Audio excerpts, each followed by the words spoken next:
नमस्कार साथियों, स्वागत है आप सभी का आपके अपने YouTube channel bound to education में। मैं आप सभी का स्वागत करता हूं आज के इस नए वीडियो में। दोस्तों, आज का ये वीडियो जेएसएससी पीजीटी के सारे स्टूडेंट्स के लिए बहुत ही ज़्यादा महत्वपूर्ण होने वाला है। इसीलिए आज के इस वीडियो को शुरू से अंत तक अवश्य ही देखने का प्रयास कीजिएगा। अगर आप चैनल पर नए हैं, अभी तक चैनल को सब्सक्राइब नहीं किए हैं तो जरूर सब्सक्राइब कर दे। सामने के बेल का आइकन को भी प्रेस करके रख सकते हैं। अगर आपने इस वीडियो को अभी तक लाइक नहीं किया है तो इसे जरूर लाइक कर दें। दोस्तों, आज के इस वीडियो में बेसिकली हम लोग बात करेंगे जेएसएससी पीजीटी बायोलॉजी के कटऑफ के बारे में, लेकिन अन्य सब्जेक्ट के स्टूडेंट्स को भी एक प्रकार से आइडिया लग जाएगा कि आपका कटऑफ कितना जा सकता है।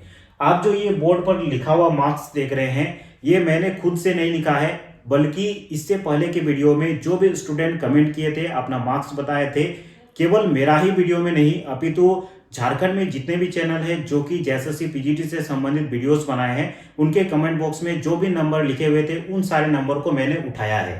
अब सवाल उठता है कि हम लोग क्यों बात कर रहे हैं ये चीज, ठीक है। जब रिजल्ट आएगा तो पता चल जाएगा कि जिसका होगा जिसका नहीं होगा।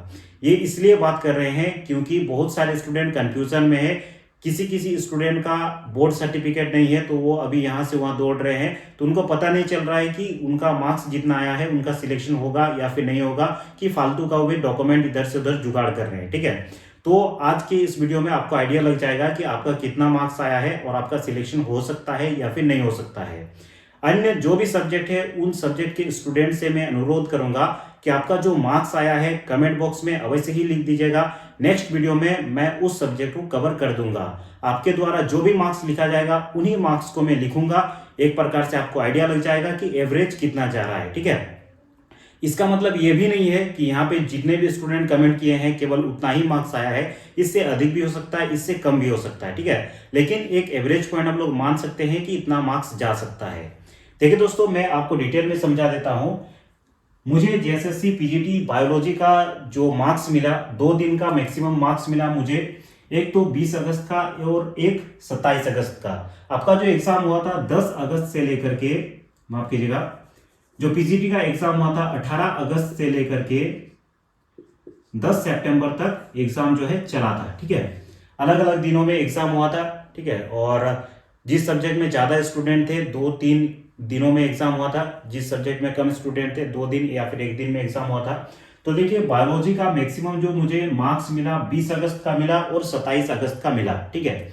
इसके बाद भी दूसरे दिन 28 अगस्त का भी कुछ कुछ स्टूडेंट कमेंट कर रहे थे, लेकिन उसको मैंने नहीं लिखा क्योंकि 20 अगस्त और 27 अगस्त के मैक्सिमम जो स्टूडेंट थे उन्होंने अपना मार्क्स कमेंट किया था, ठीक है। जनरल का देखिए, यहाँ पे मार्क्स देख सकते हैं कितना कितना मार्क्स आया है। 113, 120, 109, 98, फिर उसके बाद 85, 118, 100, 115, उसके बाद 82। ये जो है आपका जनरल का 20 तारीख को मार्क्स आया था, जो भी स्टूडेंट कमेंट करके लिखे थे, ठीक है। उसके बाद BC1 का मार्क्स अभी यहाँ पे देख सकते हैं। BC2 का एक भी स्टूडेंट यहाँ पे 20 तारीख का नहीं मिला मुझे, इसीलिए मैंने उसको छोड़ दिया है। ST का जितना भी स्टूडेंट है, SC का जितना भी स्टूडेंट है और EWS के स्टूडेंट जो भी कमेंट किए थे। उसके बाद 27 अगस्त का जो भी स्टूडेंट कमेंट किए थे, जो भी मुझे मिला उन सभी को मैंने यहाँ पे लिख दिया है। इससे आपको एक प्रकार से ये भी आइडिया लग जाएगा कि कौन सा दिन ज्यादा टफ था, ठीक है। यहाँ पे देखिए, जनरल या फिर अनरिजर्व का अगर आप लोग एवरेज निकालते हैं तो 104 यहाँ पे एवरेज निकलता है 20 अगस्त का। ऑब्वियस सा बात है, यहाँ पे एवरेज से काम नहीं चलने वाला है क्योंकि नॉर्मलाइजेशन होगा और उसमें इधर उधर हो सकता है आपका। लेकिन एक प्रकार से आइडिया लग सकता है कि जनरल और अनरिजर्व का 20 अगस्त का जो एवरेज निकल रहा है 104 एवरेज निकल रहा है। उसके बाद 27 अगस्त का लगभग 112 एवरेज निकल रहा है। थोड़ा बहुत आइडिया लग रहा होगा कि 20 अगस्त का जो पेपर था थोड़ा सा टफ था आपका 27 अगस्त से, ठीक है। यहाँ पे एक प्रकार से रेफरेंस मान सकते हैं कि अगर आपका 100 से 120 तक, यहाँ पे देखिए 113 किसी किसी का आया है, 120 भी आया है, 109 भी आया है, 118 भी आया है। तो समझ करके चलिए कि 100 से 120 अगर आपका मार्क्स है तो आप अपना डॉक्यूमेंट रेडी रखें, आपका सिलेक्शन का यहाँ पे पूरा पूरा चांस है, ठीक है। तो यहाँ पे जनरल या फिर अनरिजर्व का जो कटअप जाने वाला है वो 100 से 120 तक आपका कटअप जाने वाला है, ठीक है।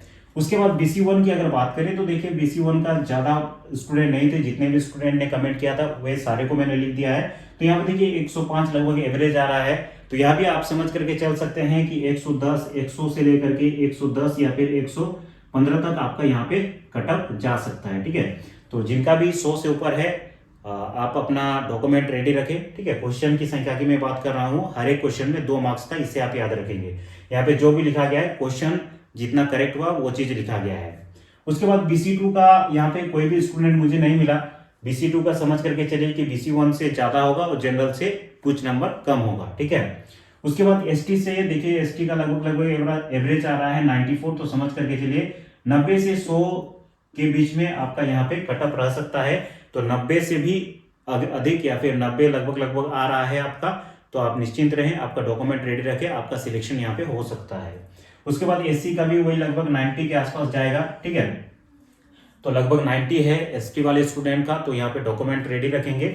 EWS का भी लगभग 90 समझ करके चलिए, 80 से ऊपर है तो भी आप अपना डॉक्यूमेंट जो है रेडी करके रखिए। ठीक है, उसके बाद वही चीज देखिए, 27 अगस्त वाले स्टूडेंट का यहाँ पे कमेंट आया था, इसमें थोड़ा सा देखिए 112 एवरेज जा रहा था, तो समझ करके चलिए 120 से लगभग यहाँ पे कटअप आप मान सकते हैं 110 से 120। ठीक है, यहाँ पे मान लीजिए 110 से लेकर के 120 जिनका कटअप है हो जाएगा, लेकिन फिर भी 100 से ज्यादा है तो भी आपको डॉक्यूमेंट अपना क्लियर रखना है। BC1 का भी देखिए 112 आसपास आया था। BC1 यहाँ पे OBC और जनरल का ज्यादा यहाँ पे कटअप में तफात नहीं रहेगा, ST SC और EWS का थोड़ा सा कम रहेगा, ये चीज जान लीजिएगा। ठीक है, BC2 का एक स्टूडेंट मिला था, उसका मार्क्स मैंने लिख दिया है। ST का देखिए यहाँ पे 93 वही 90 आसपास है, तो आप अपना डॉक्यूमेंट रेडी रखेंगे। SC का स्टूडेंट का भी वही 90 आसपास और EWS का भी 90 से 100 है, तो आप यहाँ पे अपना डॉक्यूमेंट को रेडी रखेंगे। ये सब जानने का एक और भी फायदा है कि जिनका भी सिलेक्शन हुआ हो या फिर ना हुआ हो, अभी सभी को एक कमेंट में लिखेंगे। ठीक है, लेकिन जैसे ही सिलेक्शन हो जाएगा, जिनका सिलेक्शन हो जाएगा वो सभी चुप हो जाएंगे और वे कमेंट में थोड़ा सा भी कुछ भी अपना मार्क्स बताने को रेडी नहीं रहेंगे। ठीक है, अभी अगर कमेंट करते हैं तो आप सभी को मार्क्स पता चलेगा और जब रिजल्ट आएगा तो आपको पता चलेगा कि कितना सिलेक्शन हुआ है, क्योंकि इस पर लैब असिस्टेंट वाला में देखे ही होंगे क्या हुआ है। ठीक है, बहुत सारे स्टूडेंट का ज्यादा मार्क्स है, उनका सिलेक्शन नहीं हुआ है, और उनसे कम मार्क्स जिनका है उनका सिलेक्शन हो गया है। किस प्रकार से नॉर्मलाइजेशन हुआ है वो भी क्लियरली बताया नहीं गया है। ठीक है, तो इसीलिए ये जरूरी है, और अगर अभी जान करके रखते हैं तो बाद में आपको पता चलेगा कि आपसे ज्यादा किसी स्टूडेंट का अगर मार्क्स है और कम वाले स्टूडेंट का यहाँ पे सिलेक्शन हो गया है, तो किस प्रकार का वहाँ पे किस प्रकार से सिलेक्शन हुआ है जा करके JSSC को आप सवाल भी कर सकते हैं। इसीलिए आप सभी से अनुरोध है कि अपना जितना भी मार्क्स आया है इस प्रकार से लिखिएगा। आपका जिस डेट पे आया है वो डेट लिख दीजिएगा, कौन सा सब्जेक्ट है, कौन सा कैटेगरी है, आप कमेंट बॉक्स में कमेंट करके बता दीजिएगा। जो अगला सब्जेक्ट का ज्यादातर कमेंट आएगा उसका मैं वीडियो बना दूंगा। चलिए आज की इस वीडियो में इतना ही, अगले वीडियो में हम लोग फिर मिलते हैं। आज की इस वीडियो को देखने के लिए बहुत बहुत धन्यवाद।